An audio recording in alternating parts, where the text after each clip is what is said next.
Salut! Pour les Journées européennes du patrimoine, la Direction régionale des affaires culturelles de Nouvelle-Aquitaine vous invite à découvrir quelques-uns des trésors patrimoniaux de la région en vidéo. Aujourd'hui, nouvelle étape dans notre parcours, je me situe à une 50aine de minutes au nord de la ville de Poitiers, dans le département de la Vienne, sur le territoire de la petite commune de Verrue. Et j'ai une question à vous poser pour vous qui nous regardez. Qui n'a jamais rêvé de vivre la vie de château ? Eh bien ce rêve, deux Australiens passionnés de patrimoine français se le sont offerts. Tim et Felicity. Ils ont racheté en 2020 le château de Purnon qui se trouve juste derrière moi, mais n'allez pas imaginer qu'ils l'ont racheté pour poser leurs valises et y mener la grande vie. Non, non, loin de là, ils l'ont racheté pour le sauver. Le château est en grand péril et ils ont entamé un chantier pharaonique pour le restaurer et l'ouvrir à la visite lors d'événements. Alors c'est cette histoire que je vais vous raconter aujourd'hui et je vous propose qu'on aille rejoindre tout de suite Felicity qui va nous en parler.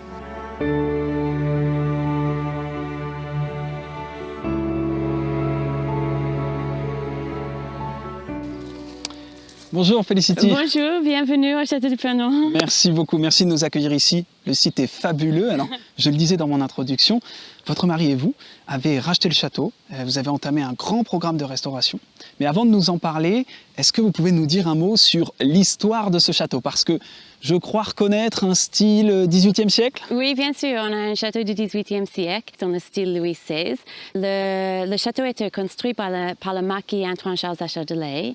Il a acheté le domaine ou le terrain pour le château en 1771. Et le château a été construit entre 1779 et 1788, c'est-à-dire c'était fini juste l'année devant la Révolution française, oui. Donc c'est vraiment l'architecture très classique avec beaucoup de symétrie. On sent, on voit cette symétrie, ces lignes très droites. Ça témoigne du goût pour l'époque. On a un retour comme ça au classicisme dans l'architecture. Et donc vous avez un très très bel exemple comme ça de cette architecture dite néoclassique. Oui, c'est ça, vous avez raison.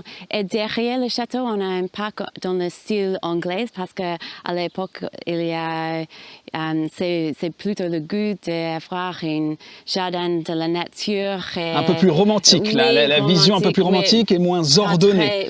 Tout à fait. Alors, vous le disiez, il y a un château, il y a un parc. On a aussi des dépendances un peu partout autour, c'est ça? On a deux grandes dépendances avec une chapelle, les écuries, les selleries, une boulangerie, des garages. Et derrière nous, on a une ancienne moulin et aussi une éolienne bolée. Alors une éolienne bolée, on précise juste, ce dispositif, c'est assez rare, il en reste plus beaucoup en France, qui servait avec le vent à pomper de l'eau pour irriguer effectivement le jardin. Alors dites-moi, comment on en arrive à ce que le château devienne très très dégradé avec le temps? À quel moment il a commencé comme ça à se dégrader? En fait, ce qui est intéressant, c'est que le château a été vendu que 2 fois dans sa vie. C'est-à-dire que c'était vendu en 1893 à la famille de Rochequéry. Et le marquis de Rochequéry est mort en 1919. Et après ça, le château va commencer de tomber en ruine. Et en 2020, vous allez le racheter pour le restaurer, vous lancer dans cette grande aventure. Je vous propose qu'on aille tout de suite ensemble sur l'échafaudage et qu'on parle un petit peu de ce grand projet. Oui, bien sûr, allons-y.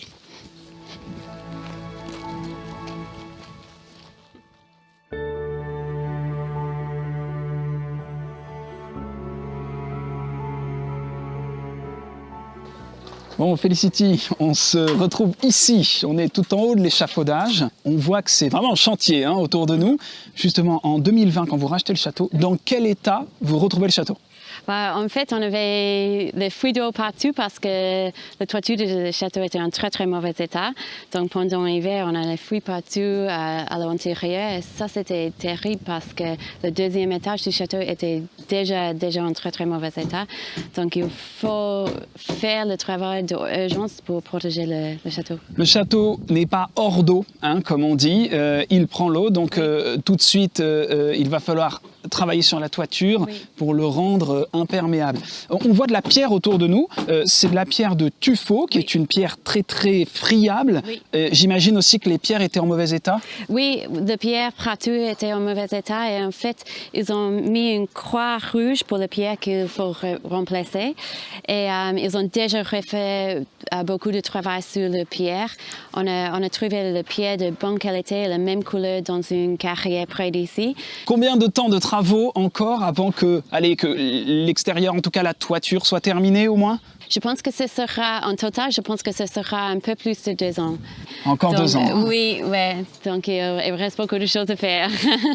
Ce château, l'extérieur ainsi que l'intérieur, hein, il est classé au titre des monuments historiques, ce qui veut dire que, j'imagine que vous ne pouvez pas faire n'importe quoi. Oui. Et tout le monde ne peut pas non plus le restaurer. Alors, on a des ouvriers qui travaillent actuellement autour de nous. Ce sont des couvreurs, des maçons, des charpentiers, des tailleurs de pierre. Eux, ils sont habilités à travailler sur un monument historique. Qui vous aide dans cette tâche-là? On a reçu beaucoup d'aide de le DRAC et aussi, dès qu'on est arrivé ici, on a choisi un architecte de monument historique. Donc, on a choisi un architecte qui s'appelle Frédéric Didier. Il est vraiment un expert dans le 18e siècle.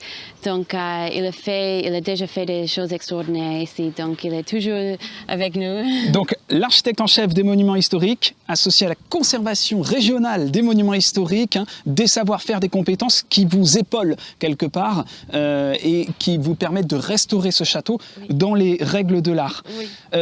Dites-moi, on imagine que ça coûte très très cher de faire des travaux comme cela, plusieurs millions d'euros.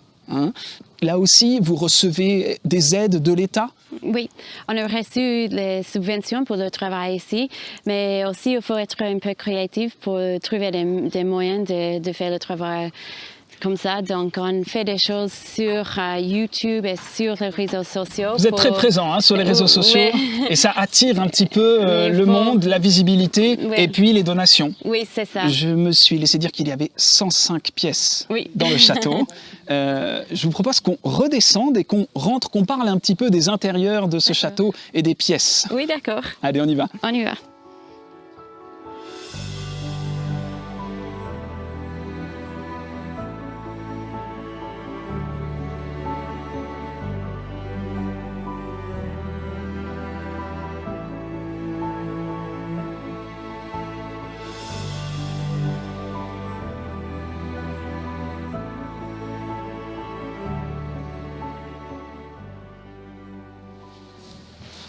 Félicity, on est ici dans le château.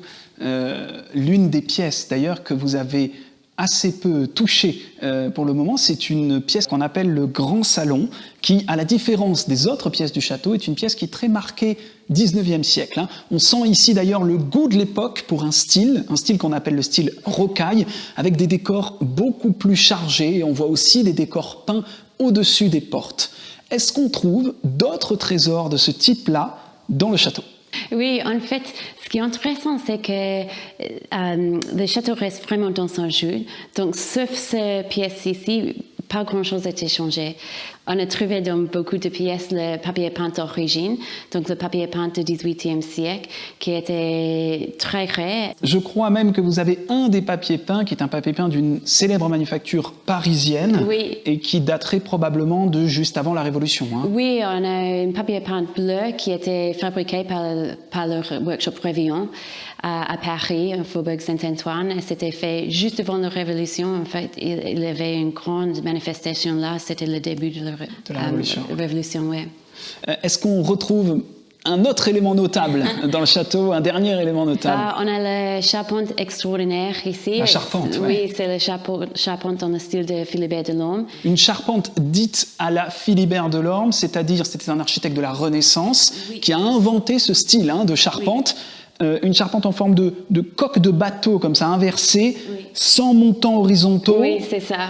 Et vous m'expliquiez d'ailleurs, quand on préparait cette émission, une charpente faite de petits montants de bois, Oui, ouais. ce qui facilite la restauration qu'on a vue tout à l'heure sur la toiture. Félicity, on arrive déjà à la fin de notre épisode. Merci 1000 fois de nous avoir ouvert les portes du château. Merci de nous avoir accueillis ici. Ah, mais merci beaucoup d'être venu et de partager Purnon avec nous.